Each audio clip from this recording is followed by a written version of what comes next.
जी नमस्कार दोस्तों, मैं सत्यम मिश्रा और आप देख रहे हैं टीचिंग लर्नर्स का यूट्यूब चैनल।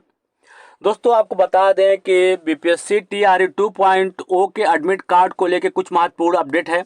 इसके अलावा जो आपका सप्लीमेंट्री रिजल्ट है उसके बारे में कुछ महत्वपूर्ण अपडेट है, और जो नवनियुक्त शिक्षक हैं दोस्तों उनको लेके भी कुछ अपडेट है, और जो आपकी शिक्षा व्यवस्था या किस तरीके से इस बार पेपर होगा उसमें क्या क्या व्यवस्थाएं की जा रही हैं दोस्तों उनके बारे में भी इसमें चर्चा करेंगे। तो सबसे पहले आप जान लीजिए कि जो आपका एडमिट कार्ड की प्रक्रिया है उसमें बच्चों को बहुत ज़्यादा दिक्कतों का सामना करना पड़ रहा है। सबसे बड़ी दिक्कत तो ये है कि जब बच्चे अपना एडमिट कार्ड जो है वो डाउनलोड कर रहे हैं, तो कई अभ्यर्थियों द्वारा कहा गया है कि जब हमने एडमिट कार्ड डाउनलोड किया तो उनकी जगह पर किसी दूसरे की जो फोटो है वो लगी हुई है।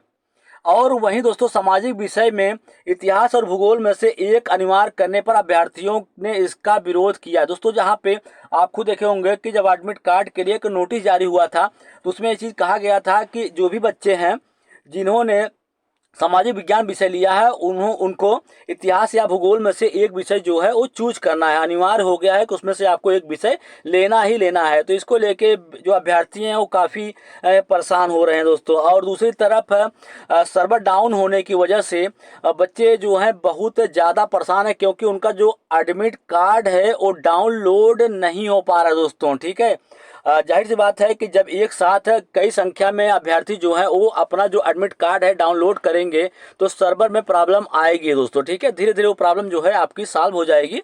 और आपको बता दें कि परीक्षा केंद्र को लेके जो भी अपडेट है कि कौन सा सेंटर आपको पड़ा है, जब आप अपना ई एडमिट कार्ड जो है डाउनलोड करेंगे तो उसमें दोस्तों आपको बता दें कि आपका जो एग्जैक्ट सेंटर है उस सेंटर के लिए सिर्फ कोड उसमें दिया गया है, और जो जिस जिले में आपका पड़ा उस जिला दिया गया है। ठीक है, और एग्जैक्ट इन्फॉर्मेशन जो आपको मिलेगी ये आपके सेंटर को लेके कि एग्जैक्ट सेंटर कौन सा है उसके लिए दोस्तों आपको बता दें कि 5 तारीख को विस्तृत जानकारी मिल जाएगी। और वहीं दूसरी अपडेट है दोस्तों सप्लीमेंट्री रिजल्ट को लेके, जहां बच्चों के द्वारा लगातार इस चीज़ का मांग किया जा रहा था कि सप्लीमेंट्री जो रिजल्ट है वो जारी किया जाए और अच्छे खासे पदों के लिए मांग की जा रही थी। ठीक है, वहीं एक बार बीपीएससी के चेयरमैन के द्वारा कुछ चीज़ें कही भी गई थी कि आपका 10,000 से प्लस ही जो सप्लीमेंट्री रिजल्ट है वो जारी किया जाएगा।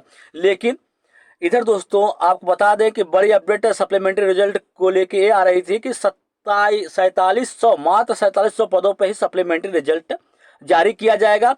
और इस बीच दोस्तों जो बीपीएससी के चेयरमैन हैं उनके द्वारा एक ट्वीट आता है, उनके द्वारा कहा जाता है कि अभ्यर्थियों को सपनों के सौदागरों से सावधान रहने की सलाह दी जाती है।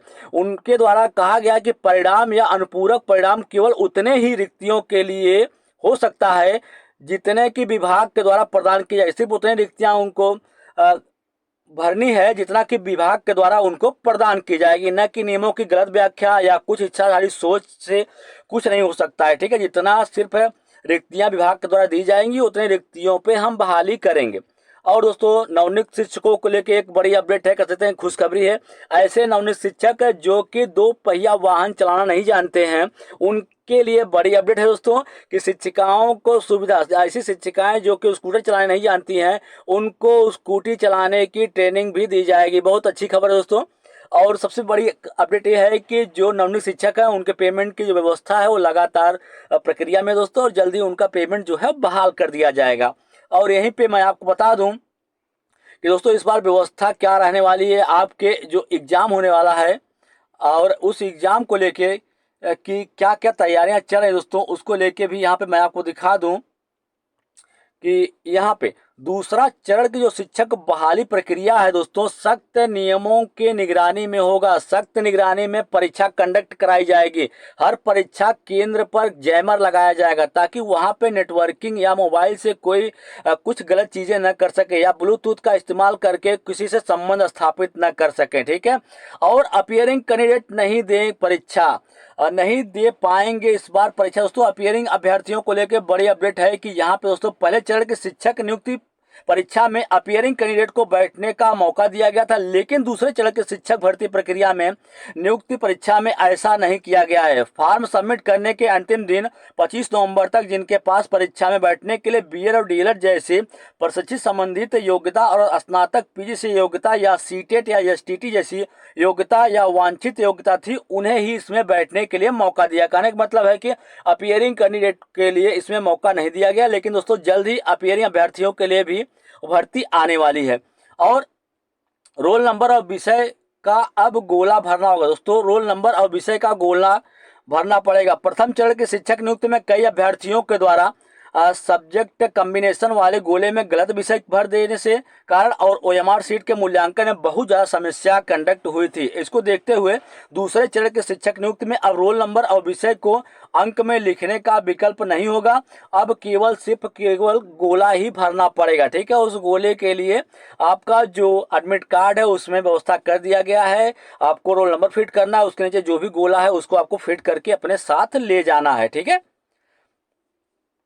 अब दोस्तों बता दें कि इस बार 10 जिलों में परीक्षा केंद्र जो है वो नहीं बनाया गया है। ठीक है, सिर्फ आपके 28 जिलों में ही परीक्षा केंद्र बने हुए हैं, 10 जिलों को छोड़ दिया गया है। ठीक,